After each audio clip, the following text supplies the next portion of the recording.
والله لولا القيادة الحكيمة في المملكة العربية السعودية إلى كل وطن عربي وكل واحد حاقد على المملكة العربية السعودية لكنتوا اليوم عم تلطموا حوالي الحرم المكي. لكن الأمر مختلف في المملكة العربية السعودية.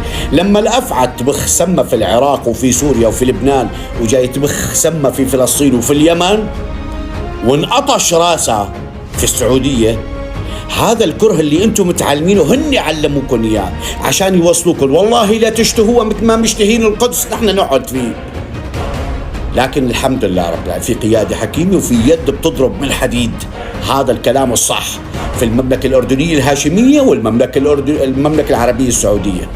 هذا الصح. والله لتضل غصة في حلوقكم انتم وغيركم إلى يوم القيامة. في شعب بالسعودية وفي الأردن ترى مو مثل نحن مختلطين وكذا وكذا، لا، هدول كلمة وحدة، لسان واحد وإيد وحدة ورصاصة وحدة.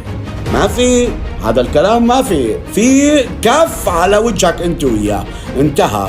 هلا بدكم تقولوا اني عم طبل، اوكي عم طبل وبطبل كبير. اذا ما طبلت لمقدساتي اللي انا عرفان في ناس بدهم يجوا ياخذوها ويخلوني الطم عند الحرم، لا بطبل.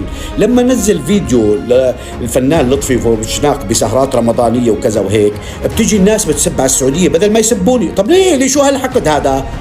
انتو شعب لئيم، شعب شادد مع الأفعى السامة اللي بدها كذا وكذا وكذا. بس تكبروا يا عمو بتعرفوا شو اللي عم يصير حواليكم. يلا روحوا ناموا.